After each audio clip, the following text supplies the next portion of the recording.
22nd, 2017. Tonight's webinar is one that we do about every 5 or 6 weeks. It's a webinar for siblings or about siblings, and for extended family members or about extended family members. I think so many people that come to our program find it really helpful to be able to support the extended family or the siblings, and also find themselves challenged by the questions, by the dilemmas, by the feelings that other family members have as they make this very difficult choice. So we're going to start off with pre-submitted questions. I have a half a dozen or so from various people who wrote in. And then also I want to invite any of you who are attending to ask questions about family or about siblings, or if you are a family member or a sibling, please identify who you are, your age, your relationship to the client in the program. After all of that, if there are any off-topic questions, I'm happy to address those also. But with that, let's get right into the pre-submitted questions. The first question is, what if my child at home doesn't want to communicate with her brother? She is angry, and I think she would benefit from getting some things off of her chest. There's a very common question here. While I would agree with you that there would be some value, at least in my experience, there's a value of being able to communicate this. One of the core features of dealing with a sibling or a child acting out in dangerous, harmful, aggressive, depressive, self-sabotaging ways, one of the various features is trauma, is exposure to that trauma. And a core element of trauma is the lack of choice, right? Trauma, by its definition, includes something that happens to me or I'm exposed to that I don't have choice or power or control over. So it's very important that we be careful as we encourage and support the siblings, because in some ways they want to take back that power, right? They want to take back that sense of control in their life. So we encourage them, we support them, we invite them, but we try best not to coerce them. We try best not to manipulate them. We try best not to get into a dynamic with them where we're trying to make them tell their story, make them reach out for help. There's one technique that I use as an alternative, and that is inviting them into family therapy to help you. I think that is, no matter who you're talking about in a family, the best way to get support, the best way to encourage and facilitate this kind of support that you're hoping, that you're believing that your child would benefit from. And that is, say, come to therapy with me, come to family therapy with me, because I need help in learning how to deal with this. I need support in learning how to deal with and respond to some of my challenges with you, to even some of the things that I'm doing wrong with you. And that works for spouses, extended family, and children. Because then the focus isn't on them. Then it's not, you're broken, you need this help, I'm going to force this on you. The focus is, I'm struggling, I need to know how to support and deal with you well. Will you come to therapy to help me in that process? So it's a very different sort of technique, a different sort of sensibility. But remember, I often support, unless the child is acting out at a dangerous or quite disruptive level, give them the space. Let them recapture a sense of control and autonomy over their own environment. Question number 2. My parents are not supportive of our decision to, oh, this is from a parent. My parents are not supportive of our decision to send our child to Evoke and Aftercare. They constantly bring this up in passive ways. How can I set a boundary? You know, this is not uncommon. In fact, I've heard a much more aggressive version of this question before, where parents or extended family have a lot of judgment, are constantly barraging the parents in our program with pressure, with shame, with guilt. Part of that dynamic often includes the fact that for some parents, for some children that end up in our program, they are able to behave well outside of the family. That's more common than not. Not always the case, but more common than not. Children are able to hold it together for extended family, for other authority figures in their lives. So, you know, the difficulty of that equation is that other people don't see the same thing, don't have to deal with the same thing you have to deal with. But the most fundamental and important aspect of this question is you get to set a boundary, and there's no magic to how you set it. There's no magic, you know, magic bullet, silver bullet. There's no perfect way to do it. You just get to say, I'm done with this conversation. I'm not open to this. I'm not willing. You need, I can't emphasize this more clearly and more emphatically. You need people in your life that support you. This is a difficult and painful decision that causes self-doubt and insecurity and a real loss in your life. And if you're asking for support, if you're asking for opinions, that's one thing. But unsolicited advice, unsolicited opinions, you just get to say, I'm not going to talk to you. I'm going to hang up the phone. I'm not going to participate in this. And they're not going to celebrate that. You're not going to find an easy way out. They're not going to let you out of it easy. Their very behavior is evidence of a boundary violation. And so when we set healthy boundaries in our lives, often loved ones don't support us and cheer us on. They struggle against it. That's why boundaries are so difficult for us. Is because we've been discouraged, punished for our boundaries. So simply you have the right to not participate in those kinds of discussions and not listen. And by the way, I didn't think of this ahead of time, but show them the webinar, show them this webinar, show them the webinar on frequently asked questions for friends and family. We have a webinar that's not password protected for families and friends. Also, expose them to the podcast. After a while, they will begin to hear the kind of thinking that goes into our programming, the compassion, the healing, the patience, the non-judgment, the support, the nurturing. And after hearing that, hearing the goals of the program, the approach to the program, right? The feeling that the program has, they might have a different opinion about it. So offer them those resources, offer them a copy of my book, The Journey of the Heroic Parent, offer them those things, but you have an absolute right to shut down a conversation or a successive series of conversations. Should I require my children at home to be in therapy? I'm worried they will be left out of the process. I think the first part of this question kind of relates to the first thing that I said, which is, I hope there are siblings listening to this tonight, because I want to empower them, I want to support them, right? I want to give them their rights. And this first part of the question is, I think you can invite them into family therapy to help you, but to force them into therapy, there's a line there. First of all, understand what it was like for them to be exposed to the chaos, to the pain, to the abuse, if there was some emotionally in the process, and validate that and sit with that. Allow them to have a voice in that. Invite them into therapy, to family therapy, to help you. Leaving them out of the process, that's why we do these webinars. I think there are some nice books that even 12, 13, 14-year-olds can read. A Knight in Rusty Armor. It becomes an allegory or a metaphor that symbolizes what it's like to go through our program. The Knight in Rusty Armor is a fantastic story. So even if it's a younger child, reading that to them and making the parallels to help them understand the process, but exposing them to some of the process through coming to family therapy with you can be important. Right? It's hard to catch them up cold turkey to the process. So I think inviting them into a family group setting where they're exposed to it is okay. But honoring also their boundaries is a valuable part of the process, a valuable part of the foundation leading up to that decision. What is the best way to support my brother who is out of voc? I am 16 and he is 18. I love this question. The best way is expose yourself to some of the work, to some of the language.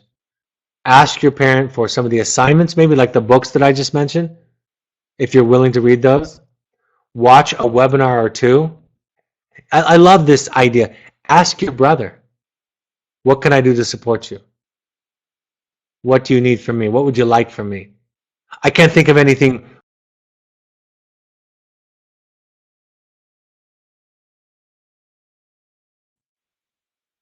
Sorry, there was a break in the connection.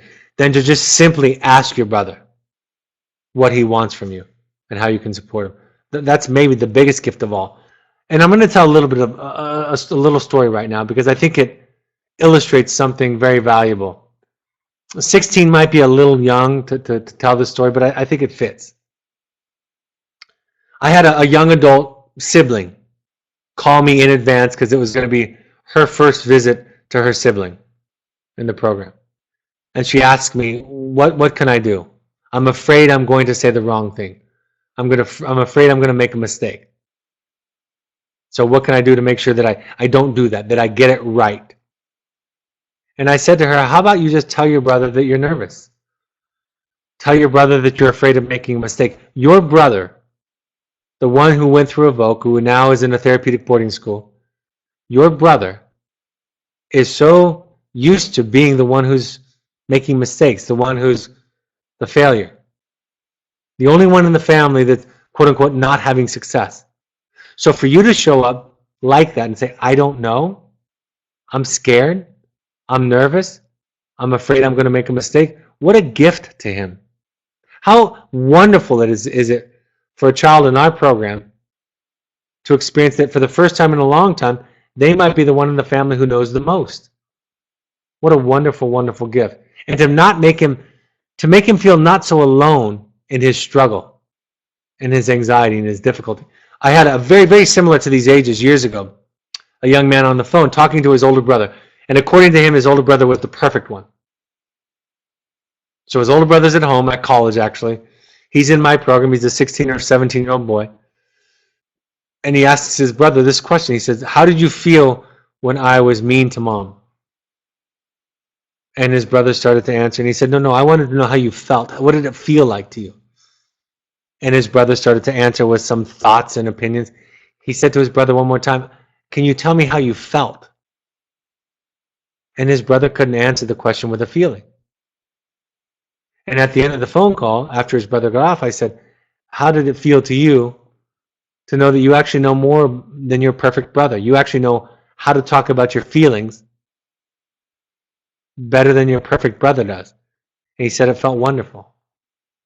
So ask him, show up honestly with questions, not knowing. Don't think you have to get it right.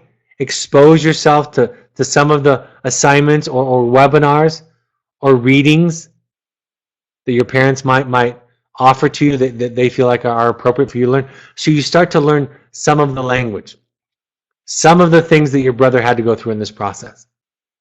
Those are my thoughts. Thank you for the question. What should I tell my family? I'm afraid they will judge my daughter or that they won't understand, and is it my right to tell them and betray my daughter? It's a great question. It's a difficult one because there are a couple of needs here. I think vaguely you have the right to tell people that he's away getting some help. Whether you get into the details, that might be more up to him. You can also, excuse me, it's your daughter. You can also ask her what she would like to tell them. Right? Ask her. I will tell you there's a couple of interesting ideas that are part of this question. Sometimes parents are ashamed, but they hide behind the child, and the child can feel that. So I think asking the child, what would you like me to tell them, takes that away, because you're not saying, I'm afraid to tell them, or I'm afraid that they're going to judge, because part of that question implies that there's something to be embarrassed about. As if going to a doctor or going to the hospital would be something to be ashamed about. You're not bad. You just have some parts that aren't working. This isn't about getting it right. This is about healing. This is about health. There's nothing to be ashamed about regarding our health. It just is what it is. So be clear about what is your shame. Ask them for permission. And I think it's partly your story. If you feel like that people aren't safe, it's also okay. Understand this is another important principle. Not everybody is going to respond the way you want them to and supportive. So the minute you decide to tell people anything, and you're not going to tell everybody everything, you lose control over how they respond. So for some people, you can just talk about them being away at a school or at a leadership camp, something more generic, because it is a school and we do teach leadership. And you can be vague. You have that right also. And I think fighting the battle, if you will, on all fronts with everybody, trying to manage everything can be too much. You want to reserve or save your energy for the most important part of this work, which is you, your immediate family, and your child. So be aware of how much you extend yourself to others and make conscious choices about who you trust in the process. I will tell you this in the end, much more often than not, much more often than not, when people have opened up to loved ones, I can't guarantee it, that's what I said earlier, but when people have opened up to loved ones or friends or even acquaintances, people come out of the woodwork and they say things like, we've struggled with that in our family, right? I've had people live in the same building in New York City and have a child at a program. I've been on a bus in Colorado where I've talked about, where I've mentioned something, and somebody sitting next to me on the bus had a very similar, had a child at our program. So often when we let down our wall, we connect to other people around these issues. All right, next pre-submitted question. Would it be helpful or hurtful for my child to write an impact letter to his brother? He is 12 and his brother is 15. He was basically terrorized and traumatized by all the chaos. Again, similar to some of the other questions about siblings, I think making the invitation, asking him if he wants to, being aware of his own healing and his own pace in the process. I will tell you this, on the receiving end, oftentimes children have been more touched by, more moved by their siblings' letters many times than their parents' letters. So it can be very effective. So make the invitation, give them the support, allow for it, don't force it. You know, remember that principle of trauma comes with a lack of control. Give them some of the control, but on our end, talk to your son's therapist. On our end, it often can be some of the most, because it's pure. It's the most impactful because it's pure, because it's honest, because it's raw, because it's not the parent.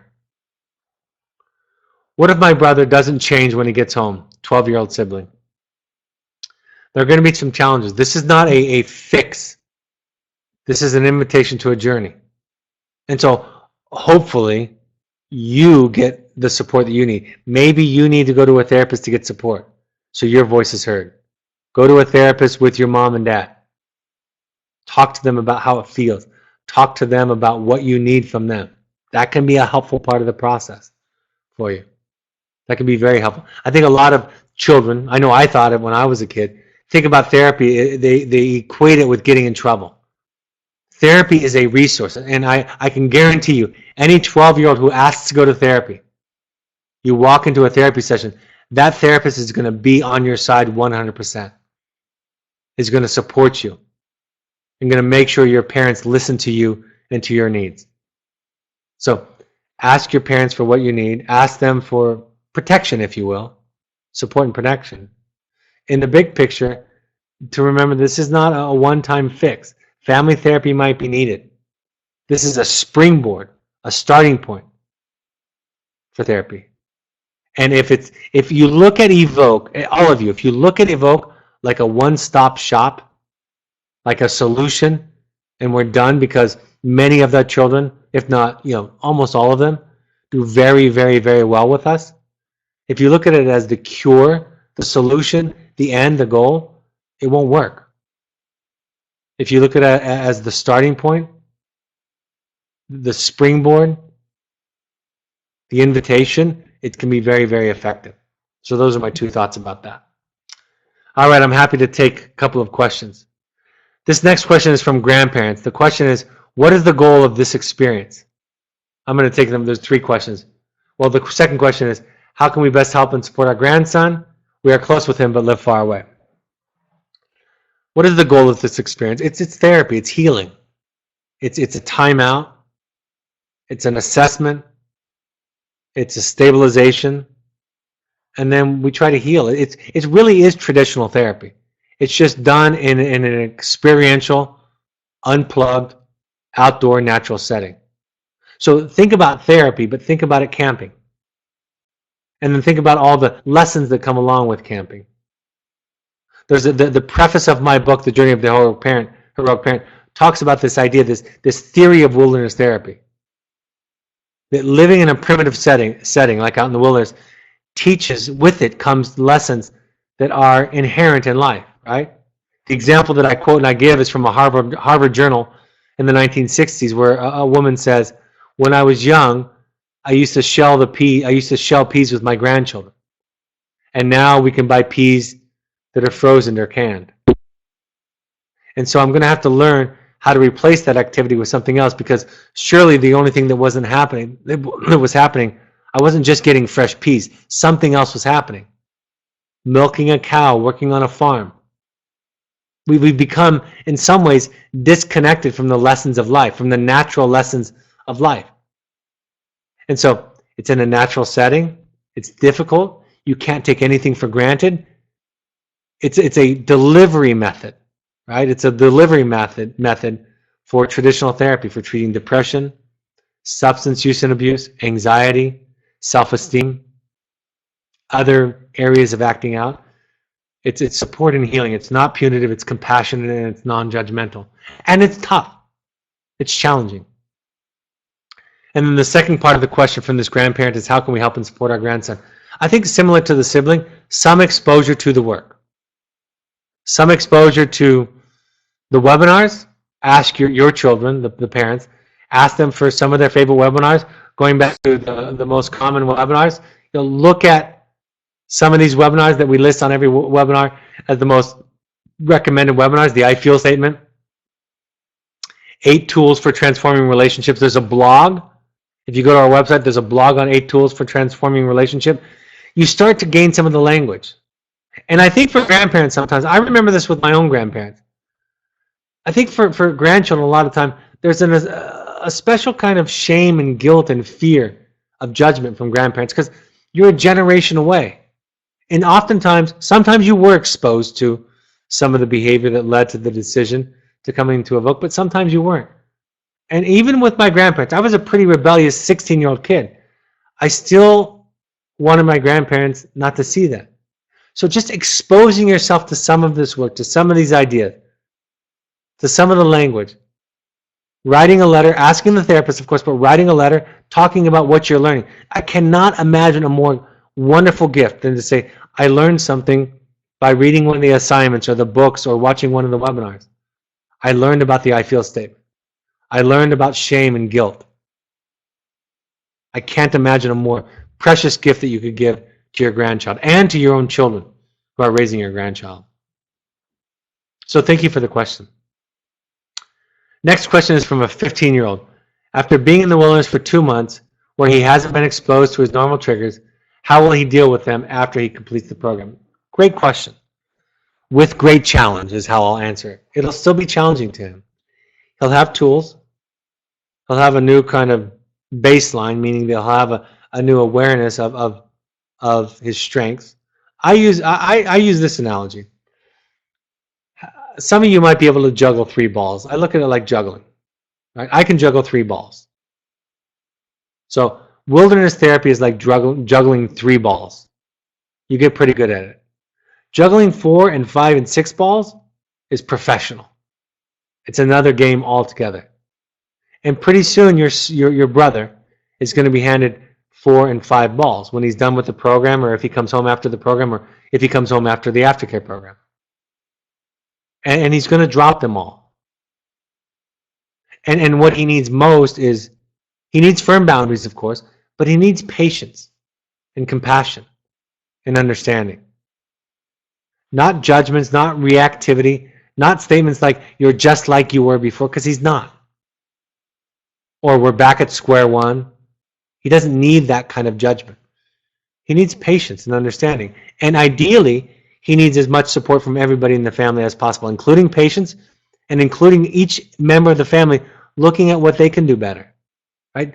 So that he's not alone in this journey, this project of self-improvement, of healing.